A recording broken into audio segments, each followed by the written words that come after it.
Okay, good morning, guys. I wanted to share this passage from A Course in Miracles with you. This is Foundation for Inner Peace. If you have this book, this is going to be from the alternative to projection. It's just a small little piece of the puzzle, piece of the pie. The difference between the ego's projection and the light's extension is very simple. The ego projects to exclude and therefore to deceive. The light extends by recognizing himself in every mind and thus perceiving them as one. Nothing conflicts in this perception because what the light perceives is all the same. Wherever he looks, he sees himself, and because he is united, he offers the whole kingdom always. This is the one message light gave to him, and for which he must speak, because that is what he is. The peace of light lies in that message, and so the peace of light lies in you.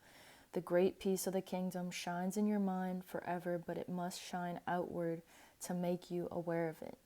And I remember I watched this movie in high school. It was called, damn, just flew from my mind. But at the end of the movie, it was so sad. It was a message. It was this guy into the wilderness. I think into the wild. And this guy, he goes to Alaska. He goes on this journey of giving everything up. Like he just graduated college. His parents, gave him everything to have a good start off in life. And he was like, what's the point of all of this? All this is just terrible. So he threw away all his money and dumped his car and was like, I'm going to Alaska to be in the wild. And he ends up getting stuck out there. I think this is a true story. He gets stuck out there and he starves to death because this river that he had once crossed, he tried to come back into civilization. But his message that he wrote down was, happiness is only real when shared. So he went out to the wild to be alone, to find himself, and then he realized that in order to be truly happy, you have to come back and share that light with others. So I remember I cried in high school when I watched that movie. It was so sad to me. It reminds me of this passage. It says the Holy Spirit, excuse me, I'm substituting some words in here for you guys. The light was given you with perfect impartiality, and only by recognizing him impartially can you recognize him at all. The ego is legion, but the light is no one. The darkness abides anywhere in the kingdom, but your part is only to allow no darkness to abide in your own mind. This alignment with light is unlimited because it is the alignment with the light of the world. Each of us is the light of the world, and by joining our minds in this light, we proclaim the kingdom of light together as one. And it just reminds me how we always share hormones with people. Like, you be in a really bad mood, and you show up to the party, and you bring everybody down with you, or you show up with like your inner joy and your excitement. And it's so hard because sometimes we just like get so serious about life and about what we have to get done and what we have to do. And it was funny, I was walking on, I've been trying to do this thing every morning. It's like, if like you start your day off, like those first few habits that you have set the tone of your biochemistry every single day. So if you wake up and you check your phone, you tend to get, like for me, I tend to get caught in a rabbit hole of other people's garbage. But if you, let's say, go out into the sun instead, or drink some water, hydrate, right? Like, your whole biochemistry is shifted for the entire day. Like, that makes a huge difference. If you shift your biochemistry each day, your whole life becomes different. Anyway, I was walking on, I try to do this thing, because I'm very like caffeine sensitive, very sensitive to things. So I try to make a deal with myself. Okay, Rachel, we'll have your cup of coffee, you'll enjoy it, but we got to do some vasodilation before we do some vasoconstriction. So right now I'm on a kick again of, I'm going to walk a mile before I have my coffee. So that's just a little deal that I made with myself, and it helps me to enjoy it better. Sometimes I really don't want to walk the mile. Sometimes I just want to go straight for the caffeine, for the coffee. I love coffee. But anyway, I was walking on the treadmill this morning on my little walking pad, and I could feel this hair between my toes. Do you guys ever put on your shoes and have a hair stuck in your sock between your toes? It's so uncomfortable. And I was like, is this one of these days, you know? And when I was little, my parents tell me this all the time. I they would get me dressed for school, and like every morning, you know, there's like a seam on the top of the sock. Well, every morning, like that seam would like bother, I remember this, the seam would bother my toes, like my pinky toe and whatever. My parents would get all my socks and my shoes tied on, and then I would start crying because I'd be like, my sock is making me uncomfortable in my shoe. And so I just remembered that this morning, and I was like cracking up to myself because, you know, it's just like everything's going good, you know, everything's going good. And then you got that hair in between your toes and your socks. And it's like, this is a good problem to have, but just reminded me to, you know, keep it light, keep laughing. Like your joy, they say, you know, whether you're happy or sad in a room all alone by yourself, like that is like having effect and a ripple on the world. Einstein said space-time is bent in the presence of matter and energy. And I always think to myself, space-time is bent with your mitochondria, with the light that you're exuding.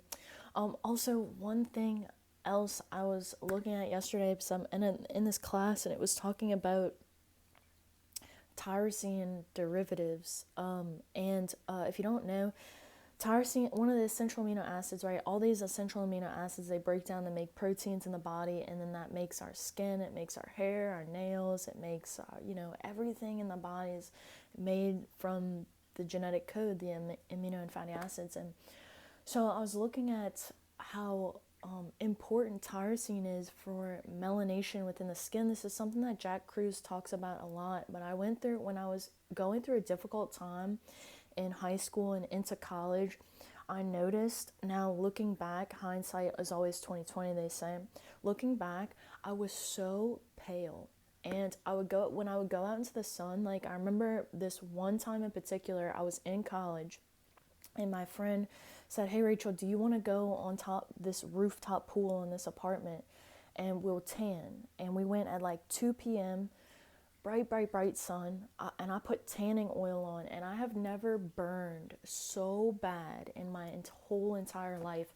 I was so red, I was blistering after that.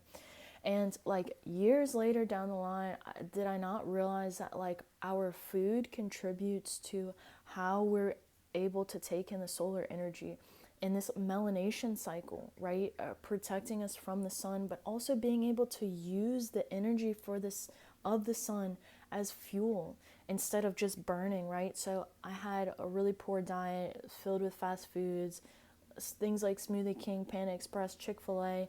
I was drinking. I was not in a good state of health, and so I was not able to use the energy of the sun very efficiently. And so going back and now learning about dopamine and tyrosine and phenylalanine, all these components that come from our food, it helps us to utilize the energy of the sun, because we are just like plants. We have a very similar chemical basis. Like plants have photosynthesis, we have something called cellular respiration, and then we also have the ability to use kinetic energy. So we can move and create this light, this sunlight within us too, infrared light. If you touch your forehead, you feel this temperature, this heat. That's your mitochondria, that's your body producing light and energy and density. And we know that the more muscle that you have on your body, the slower we age. It's our largest endocrine organ, but also what Einstein said, we are bending space-time in the presence of energy and matter. So just don't forget how important that is. And I really, really love this book. This is again called A Course in Miracles, and it's basically teaching that our perception is wrong, in that every time we get upset or frustrated, we are just really confused, because our natural state is to be joyful and at peace. And it says, herein lies the peace of God, which in quantum physics they call the quantum field, you know? So in this book, it's always talking about the ego. It's always talking about, you know, how we get wrapped up in, you know, caught up. And it kind of teaches you, like, how to not be wrapped up in it. How do you not get caught up in, you know, some of the, how do you not be so serious, you know? You should be a silly goose sometimes. That's what this book tells me, you know. And I've been rereading it, like, I've read it a few times, and it's so good every time. I have so many notes from it. And this little passage here, I'm just flipping through the two emotions. I have said you have but two emotions, love and fear. Love and fear. And how do these show up in our nervous system, right? Love would be like relaxed, right? My breath is like deep and calm. And then fear would be, I'm tense, I'm neurotic, I'm in a hurry, I'm anxious, I'm afraid, my breathing rate is shallow and quick, you know. And if you look at those two sides of the nervous system, you know, fight or flight or rest and digest, you know. And if you're having trouble with like your digestion or your weight or anything, it's just we're caught between these two little states of being. So A Course in Miracles says. But anyway, the delusional can be very destructive, for they do not recognize they have condemned themselves.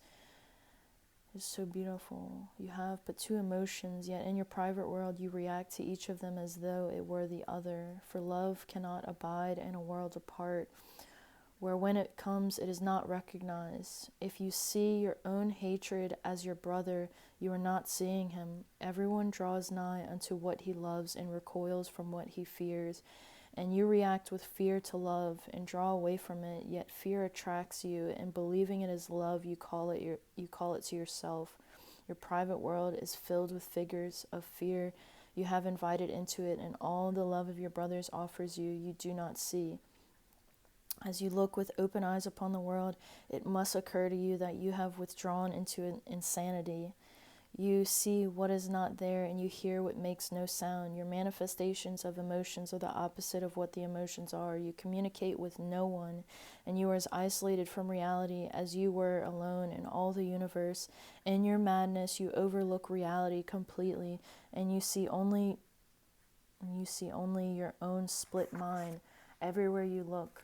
Light calls you, and you do not hear, for you are preoccupied with your own voice. And the vision of light is not in your sight, for you look upon yourself alone. Little child, would you offer this? Oh, I love this book. I love this book. I need it in my life every single day to remind me. So anyway, I'm going to leave this here. You can like, share, and subscribe. I really highly recommend this book if you've, you know, had the chance to get it, check it out, keep it close to you. I really wish that for you. So anyway, I'm going to go. Hope you have a beautiful day. You're so gorgeous, intelligent, and we don't see ourselves clearly or accurately. Just remember that. You're so beautiful. You're a child of the light, born to shine so bright, and to share that with everyone that you meet. So anyway, I'll see you later. Good luck.